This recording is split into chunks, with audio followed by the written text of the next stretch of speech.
Hello and welcome to Cinema Conversation. I'm Jack Ellis. I'm Jeff Ellis. And today our theme is kind of weird. It's National Day. So in the past couple weeks and of the time you're watching this, tomorrow will be National Law Enforcement Day. And in the prior week, it will have been National Sci-Fi Day, National Screenwriter Day, and National Trivia Day. So we're going to explore all those topics, starting with my favorite topic, cop movies. So say, Dad, Yes. if I were to be, in this hypothetical sense, murdered, like John Benet Ramsey style. Right. So, from what movie, what police department would you choose, and why? Okay. Probably Dirty Harry, because he does, or the French Connection. Actually, I think I like the French Connection. I like Popeye Doyle. That's a good one. That's a good one. So, okay. Here's the thing. Both the French Connection and Dirty Harry, they have good cops, but they're kind of rowdy. I'm not gonna lie. Yeah. Not saying that every cop in movie do things by the book, but like I wouldn't want friend Clint Eastwood running around just waving a gun at anybody that seems the least bit suspicious. Okay. I'm going with a police department that is tough as nails and takes down serial killers that hunt people like me for sport. That's why I'm going with either Seven or Fargo. Okay. Seven, Brad Pitt and Morgan Freeman hunt down a serial killer, Kevin Spacey, who bases all his murders on the 7 deadly sins. He does not have a motive. He's just one crazy son of a bee. Okay. And then there's Fargo. Fargo is literally a movie about 2 cops hunting down a serial killer. So, they're tough as nails. And they do that. Any opposed. Sounds like a good pair. I'd have to be more familiar with those movies, but it sounds like a good pair. Okay, another one. In my opinion, the best cop movie of all time. Die Hard. Okay, but Die Hard doesn't really have any mysteries or serial killers. It's just John McClane in a bad situation. But the thing is, he would never get my case because he's always chosen by criminals. Like, he doesn't just get cases. Detective John McClane, everybody has a vendetta about him. Whether he killed Jeremy Irons' brother, or he's just in the freaking Nakatomi building, or there's terrorists at an airport that he just happens to be at the second Christmas in a row. Right. And in this household, we like to pretend that Die Hard 4 and 5 never happened. Yeah. So, John McClane is a lieutenant that just really...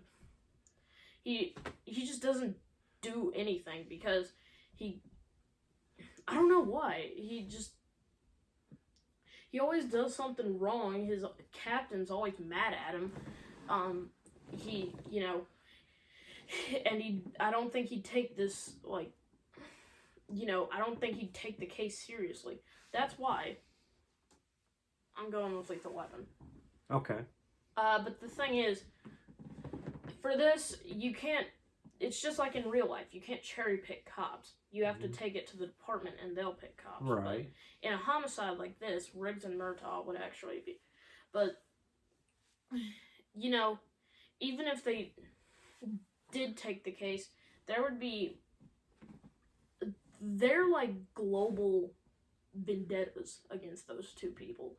Like in Lethal Weapon 2, they throw Martin Riggs' girlfriend into the ocean and let her drown. There's literally a toilet bomb in the second movie. Yeah. And whenever they do it, they destroy like 3/4 of the city. Right. And everybody else at their precinct would just have to use all of their energy trying to keep those 2 people safe. Yeah, that's true. So, what would be the best police department? Just one more that I'm bringing to the table. Commissioner Gordon, the Gotham PD. But even they wouldn't be that good because they're always 2 steps behind Batman. They never try to catch the criminals. They just try to catch Batman in the act. And whenever there's a riot started by the Joker, they don't even use their guns. They just get into fistfights with civilians. Yeah. Yeah, that's a good choice. Let's try the worst cop movies since we haven't really landed on one. And the worst cop movie is literally any horror movie. Mm-hmm. It's impossible to get in touch with them because the phone lines are so easily cut in those movies. Right.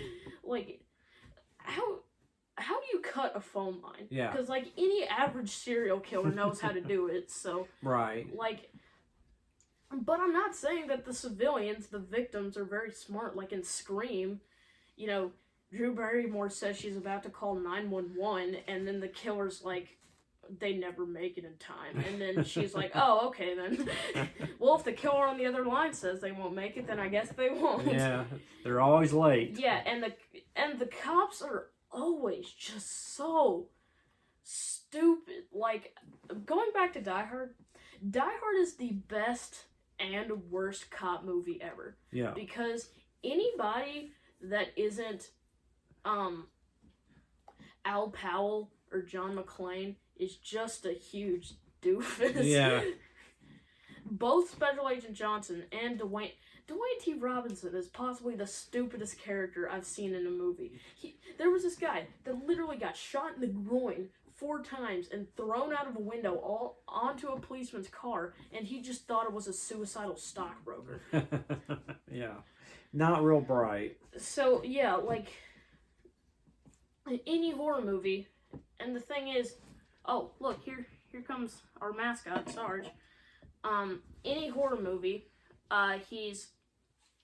there's always, like, you always know that the cops are dumb. Like, Halloween, Scream, Nightmare on Elm Street, Child's Play. Well, except in Child's Play, like, it literally took 2 attacks and 1 on a freaking child for him to consider that, you know, maybe a child didn't throw a hammer at an innocent woman and then she fell out a window. Maybe that was somebody else. Yeah, that's right. No, the only reason the cop ever considers that it was maybe the creepy doll was the creepy doll attacked him in his car. Yeah. Like, the thing about horror movies is that the police officers have to get attacked by the killer themselves before they believe anybody. That's right. You're right. They have to be. Like, and I'm not saying, you know, people like Charles Lee Brackett and,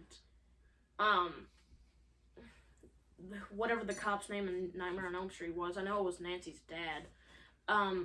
It doesn't matter, like, whether or not they're not particularly dumb. It's just that the victims always weird their stories in just the most unbelievable ways. So, Dad, final verdict. Yes. If I were murdered, what cop police department would you choose to take the case? I think I would go with the Riggs and Murtaugh group. Alright, so that's good. If I were to, I'd probably go with Fargo, because they're like the only ones that we didn't say were negative. Okay. 7, they didn't even solve the case. Kevin Spacey turned himself in one of the most confusing, like, things ever, because he had to mail body parts to somebody that morning, and then get a taxi to the police department. So he had to go to the post office with a shirt covered in blood, unless he brought a change of clothes, then got a cab ride just to put that bloody shirt back on, and then go to the police department. Yeah. So we're going with Riggs and Murtaugh. Aw, Sarge, he's on his hind legs. This is the Cinema Conversation mascot, Sergeant Terrence Ellis. Is there something in my coat pocket? Yeah. So anyway, now let's move on to Screenwriters. what is our favorite screenwriters? I'll let you go first. I like John Landis. Yeah, I was gonna go with John Landis too. And I also like Harold Ramis. I like both of them. John Landis is really good. He wrote Animal House, Blues Brothers, An American Werewolf in London, and Trading Places. Mm-hmm. Those are like some of my favorite movies. Yeah. So, you said Harold Ramis? Harold Ramis, yeah. That's a good one. He wrote the Ghostbusters. He wrote Ghostbusters, yeah, along with Dan Aykroyd. Right. So I'm gonna go with Dan Aykroyd, Chris Columbus. Mm-hmm. He wrote Home Alone, some of the Harry Potter movies, and my 8th favorite movie, Gremlins. So, one of my favorite writers, Shane Black. Okay. Shane Black, he wrote Lethal Weapon, Iron Man 3, The Long Kiss Goodnight, Kiss Bang Bang. Oh yeah, there was one police department. We forgot to do TV shows, so after this we'll do cop TV shows. Okay. And a couple of those. So, yeah, I forgot who the writer of Die Hard was, but I really like him. It's Steve D'Souza. It was Steve D'Souza. Okay. So yeah, those are some of our favorite screenwriters. Okay. So since we forgot to do cop TV shows, what about this? I'll go first. Okay. The X-Files. Okay. Mulder and Scully. Mm-hmm. So, like, are there any cons to having Mulder and Scully take the case? I don't think so. Like, they, Mulder, knowing him, he'd automatically think it was some alien abduction or government conspiracy, but at least when the whole FBI gave up on the case, and they're part of some conspiracy to make sure that my death seems just like an accident, Mulder would not quit. And Scully, since she's pretty much glued to him for some reason, she would reluctantly not give up the case until they got the final answer, whether they liked it or not. Right. What's your cop TV show that we can go with? Probably Criminal Minds. I like that show as far as that group seems to always get to the bottom of these really weird things. So I probably would go with them. Alright, here's a new one. Any buddy cop show. Like Starsky and Hutch or Simon and Simon. Yeah. TJ Hooker, Murder, She Wrote. A lot of those. And also buddy cop movies. Like, we forgot about RoboCop. Right. He is literally a robot. He does not get tired. He doesn't need to eat. Yeah. His whole thing will just be solving his case until he does it. Right. Like, he's literally a machine. Turner and Hooch, Tango and Cash. Those would be good. Beverly Hills Cop. Yeah, Beverly. Dang it! I forgot about Beverly Hills Cop. You know, Axel Foley. Like, the thing is he doesn't really give a crap about the case unless it's like specific to him. Right. He only goes to Beverly Hills because his friend was shot, and he's trying to figure out some cocaine trafficking conspiracy. But that had Judge Reinhold in probably one of his funniest roles, except for Fast Times and Gremlins. So yeah, so those are some good cop movies and TV shows. There's also shows like Barnaby Jones and stuff like that. Okay, moving on. So we've done cops. We've done, what else have we done? Screenwriters. We need to do trivia and sci-fi. So let's look at sci-fi. Okay. I have here, according to, what's your passcode again? The X. Just don't. It's not now. Just do 05, 1961. Okay, so we have here, according to timeout.com, the top 100 sci-fi movies of all time. Independence Day, first and foremost. Okay. That's a good one. Yeah, it is. With Randy Quaid, doing his famous, "Hello, boys, I'm back." need to talk about like the best one-liners in movies, like before and after the kill, because there's like hundreds of those that are really good. Christopher Reeve's Superman. That's not very sci-fi, but it's a good. We'll talk about that maybe when we're doing like superhero movies or something like that. Right. The Adventures of Buckaroo Banzai. This is kind of a cult film, but I actually really like it. It's got Peter Weller and John Lithgow. I think it's like where aliens come into our world from the 8th dimension. It's got that iconic scene where it's like they got the crash test dummy that's going to go through the wall, but there's going to be a portal in the wall, but then the crash test dummy just crashes into pieces. Yeah. Minority Report, this is like the pinnacle of Tom Cruise late 90s sci-fi movies. Like, I liked War of the Worlds. I never really watched Minority Report. I think he was in AI, but I don't know. And I think he was in The Firm, but that's not really sci-fi. Looking for more. Frankenstein 1931, we'll probably talk about that when we do like horror movies or something like that. Probably for Halloween. Okay. Inside Out, I don't know how that's sci-fi. We'll probably do that when we're doing Pixar. The Iron Giant, I love The Iron Giant. Actually,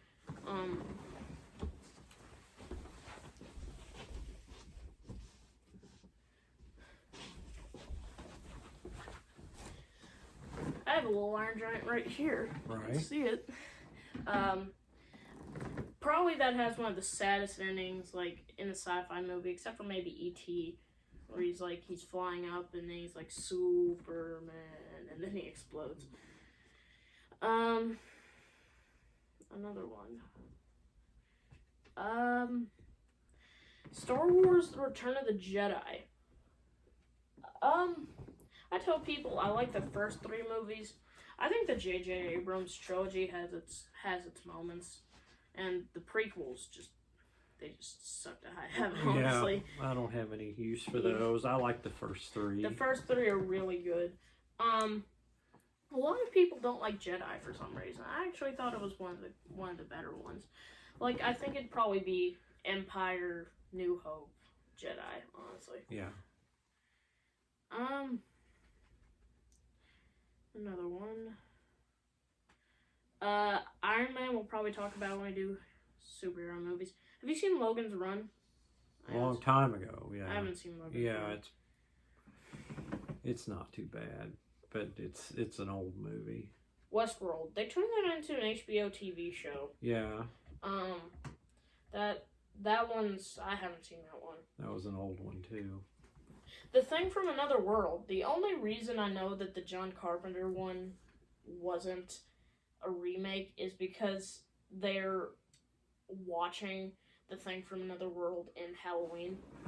Okay. Because I've probably seen that movie more times than I've seen the Sun.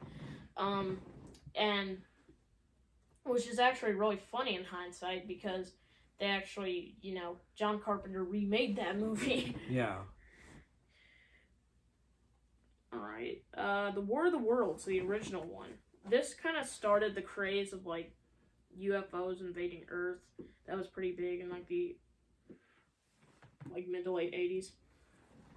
Mad Max 2, The Road Warrior. This is probably one of the best apocalyptic movies of all time. Mad Max 1 is good, but the second one is really good. Because it's got so many iconic moments in it. I haven't seen Donnie Darko. The original Time Machine. I think it's a good one. I haven't seen it, though. Predator, 1987. I was already talking about this. John McTiernan directed Predator before he directed Die Hard. Mm-hmm. So Arnold Schwarzenegger was actually thought to take the role of John McClane. There were so many roles offered for John McClane, and they originally... Like, Honest Trailers did a bit on this, where it's like, in a decade where every action hero looks like an unstoppable roid monster, nobody kicks more ass than the guy from Moonlighting that looks like your dad.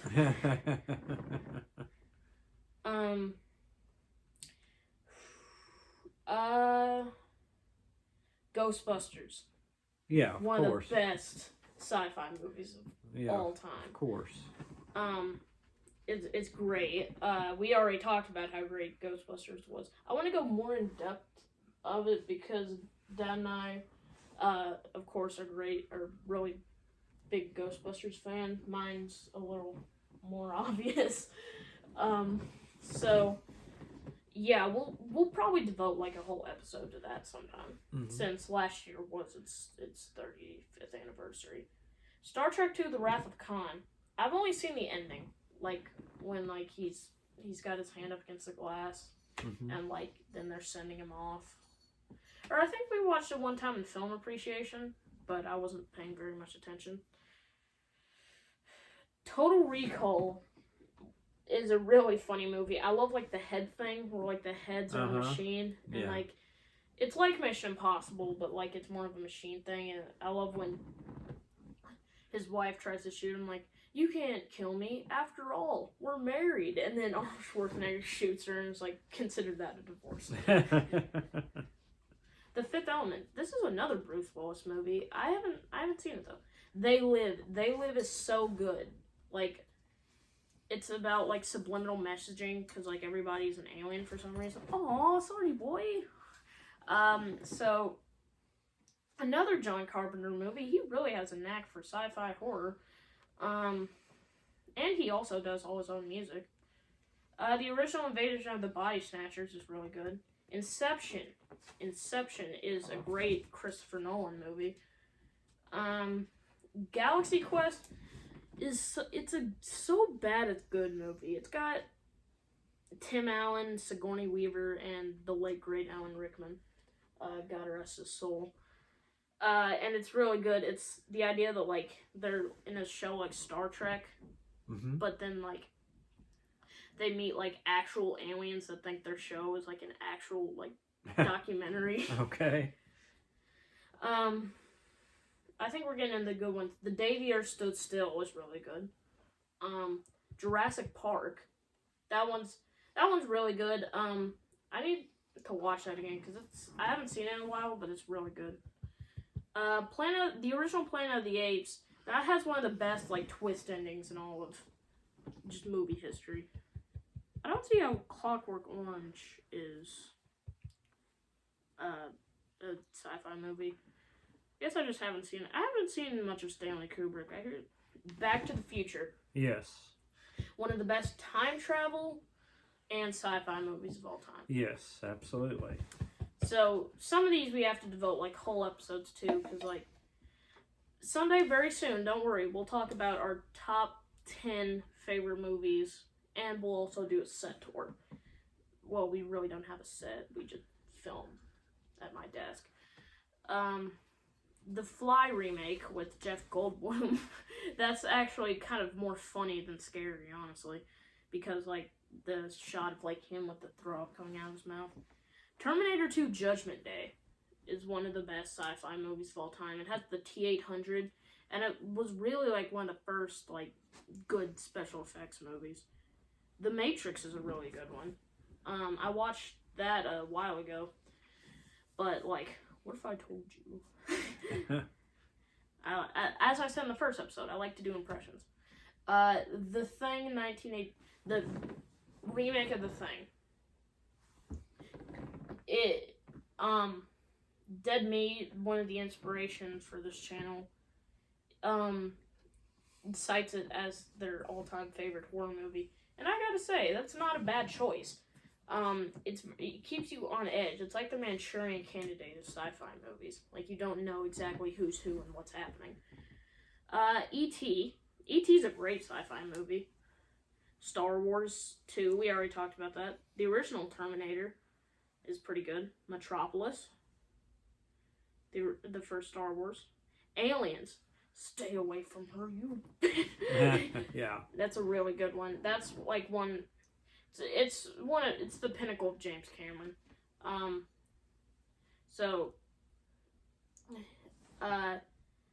This is one of my all-time favorite movies.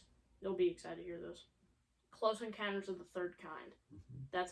It's It's one of Spielberg's greatest movies, almost his greatest. Yeah, it's excellent. Alien, Ridley Scott, it's great. Blade Runner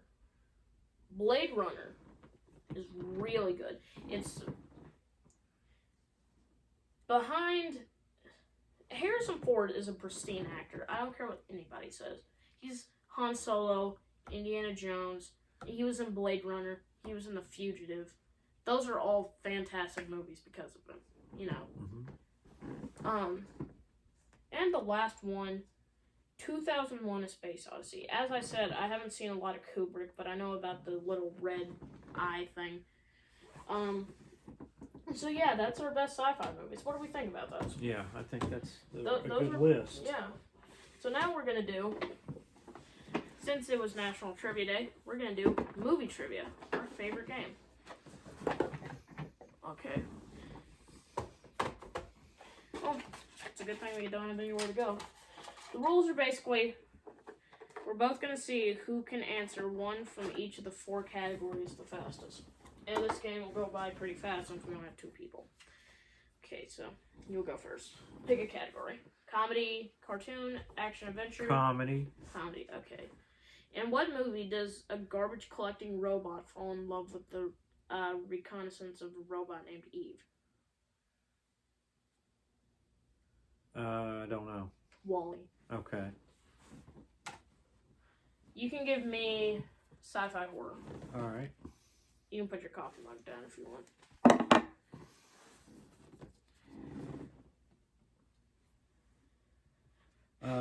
Where do the town citizens hole up in the 2007 Stephen King adaptation, The Mist? Where do they? Where do they hold up? In what kind of a building? Shopping mall? Yeah, that's right. It's a supermarket shopping mall thing. So that's right. Okay. Okay. What category? Try comedy again. Who plays the Crown Prince of Zamunda in Coming to America? Zamunda. Eddie Murphy. Yep. So we each got one. Yep. Now what do you want to do? Let's do action adventure. Okay. How many cars does Memphis have to steal in order to save his brother in Gone in 60 Seconds? 25, 50, or 100? 100. It's 50. Dang it, I was gonna say 50. You have a 33% chance on that. Action. How many precogs are there in Minority Report? 3, 6, or 9? 9. 3. Okay. All right. What's category? Let's do comedy. Comedy. Okay. True or false? Dirty Rotten Scoundrels stars Steve Martin and Michael Caine. False. Oh, that's true. Oh, dang it. All right. Try action again. I hate the ones where, like, you have, like, certain odds of getting it right, because exactly. you always second guess yourself. What'd you say? Action. What leading role did Tom Hanks play in The Da Vinci Code? I don't remember the professor's name. Robert Langdon. No, that's right. All right, what do you want to do? Let's do, action. In which James Bond movie does he go to outer space? Moonraker. That's correct. So you got 2 of them right. I'll do action again. Prior to the 1995 movie GoldenEye, there were 2 Bond films with the word gold in the title. Name them. Goldfinger and Man with the Golden Gun. Oh, that's good. Yeah. We both got 2. All I'll right. do drama musical. Drama musical. Okay. What Sofia Coppola movie is set in Tokyo? Done in 60 seconds? Lost in Translation. Oh, farts. All right. Musical. What was Whoopi Goldberg's first feature film and Oprah's first movie ever? Color Purple. Yep. Okay. Oh, good for you. All right. Do you have 3 now? I have 3. What do you want here? Do I have 2 or 3? You have 2. Okay, I'll do drama again. Okay. In To Kill a Mockingbird, who stars as Atticus Finch? Gregory Peck. That is right. So you've got 3 now. I'll take whatever's left. I guess I have to do horror sci-fi. Yeah. What Alfonso Cuarón film stars Sandra Bullock and George Clooney?